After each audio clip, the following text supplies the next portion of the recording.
Ha lottato fino all'ultimo, ma non ce l'ha fatta. Laura Carosella, 46 anni, di Milano, morta all'ospedale di Mestre, moglie dell'attuale allenatore dell'Hellas Verona, Francesco Benussi, e già portiere del Venezia, Vicenza e Udinese Calcio, era anche mamma di due figlie di 14 e 19 anni.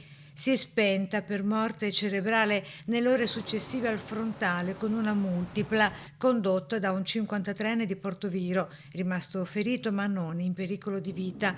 L'incidente a Milano, mentre la 46enne alla guida della sua auto bianca percorreva via Taglio Sinistro.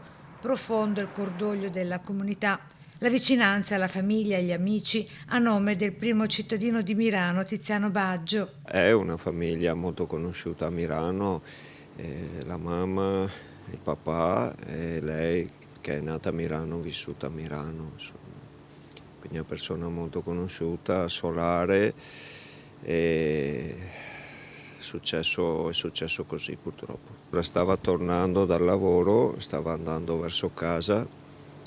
Purtroppo ha perso il controllo del mezzo per motivi che non si conoscono. Adesso le autorità stanno ricostruendo la dinamica, ma ha cambiato direzione in modo improvviso per motivi che non conosciamo. Nei prossimi giorni sul feretro di Laura Carosella sarà disposta l'autopsia come stabilito dall'autorità giudiziaria.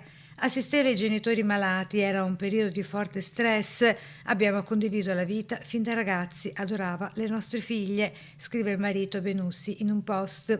Messaggi di cordoglio arrivati anche dalle società in cui è militato l'ex portiere Benussi, con in testa Venezia, Vicenza e l'attuale Hellas.